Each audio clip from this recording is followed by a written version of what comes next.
बदमाश विनोद पथेना और उसके साथियों की गिरफ्तारी के बाद प्रदेश की जनता ने भरतपुर पुलिस की कार्रवाई की जमकर सराहना की। खुद आईजी भरतपुर गौरव श्रीवास्तव ने फर्स्ट इंडिया से खास बातचीत में कहा कि गैंगस्टर अपने आप को कानून से बड़ा समझने का प्रयास करने की गलती कर बैठते हैं। इस मौके पर आईजी भरतपुर गौरव श्रीवास्तव से खास बातचीत की हमारे सहयोगी सत्यनारायण शर्मा ने। कुछ दिनों पहले हुए लाला अन्ना नामक युवक पर हमले के जो 4 आरोपी हैं को गिरफ्तार कर लिया गया है। हालांकि कल प्रेस वार्ता भी हुई थी जिसमें बताया गया था कि 4 बदमाश जिसमें कुख्यात बदमाश विनोद पथेना को वापसी के समय उन्होंने पुलिस के हथियार छीने, उसके साथ साथ पुलिस पर फायरिंग भी की, लेकिन पुलिस ने अदम्य साहस का परिचय देते हुए चारों बदमाशों के पाँव में गोलियां मारकर उन्हें दोबारा से दबोच लिया। खुद आईजीपी भरतपुर हमारे साथ हैं। गौरव सर, एक बार फिर से आपने आपकी उपस्थिति दर्शा दी कि भरतपुर में किसी भी सूरत के अंदर दहशतगर्दी बर्दाश्त नहीं की जाएगी, क्या कुछ कहना चाहेंगे? देखिए, कुछ दिन पहले एक व्यक्ति गजेंद्र उर्फ लाला सुबह जिम से बाहर निकल रहा था। उस पर 3 व्यक्तियों ने अचानक हमला किया। 2 ने गोलियां चलाईं, एक ने लाठी से ताबड़तोड़ वार किए और क्लियरली उस व्यक्ति पर तो ये जानलेवा हमला था, परंतु कहीं ना कहीं अपराधियों ने इस बात का दुस्साहस किया कि आम जन के मन में एक दहशत का माहौल पैदा करें।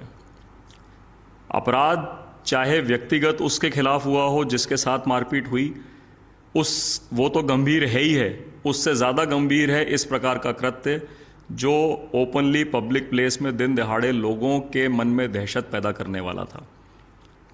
इसको एक चुनौती के रूप में लेते हुए हमने इसको डेवलप किया।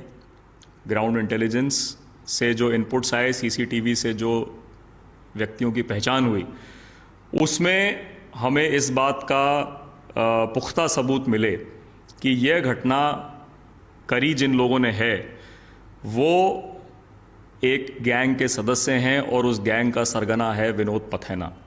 विनोद पथेना भरतपुर का नामी बदमाश है, पहले भी कई बार पकड़ा जा चुका है।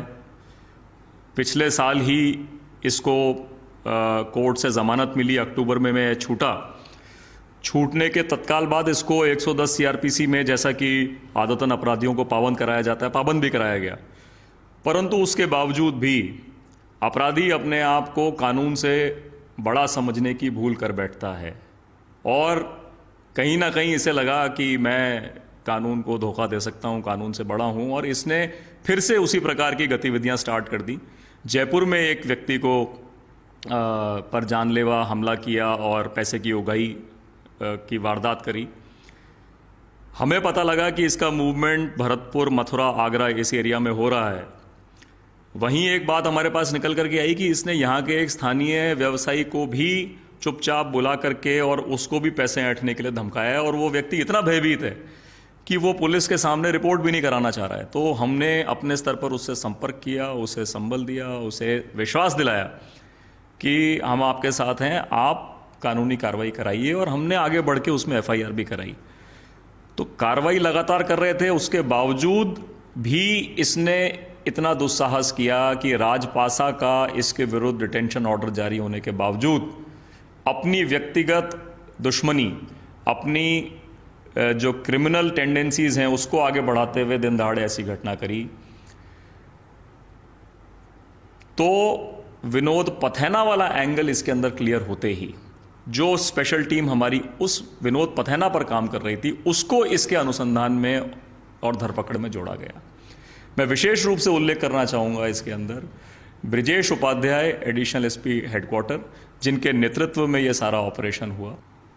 तो भरतपुर पुलिस की इस कार्रवाई का पूरा प्रदेश ने सराहना की है। बताना चाहूँगा आपको कि केवल विनोद पथेना ही नहीं, विनोद पथेना की फाइल तो यहाँ पड़ी हुई है, इसके बाद कई बदमाशों की फाइल यहाँ पर आने वाली है। माना जा रहा है कि भरतपुर पुलिस की जो कार्रवाई हुई है आगे भी जारी रहेगी, जिससे कि भरतपुर जिले ही नहीं बल्कि आसपास कुछ जिले हैं वो अपराध से मुक्त हो सकें। मेरे साथी Satyanarayan Sharma, first India news, Bharatpur. खबरों में बने रहने के लिए बेल आइकन दबाएं और फर्स्ट इंडिया न्यूज़ को सब्सक्राइब कीजिए।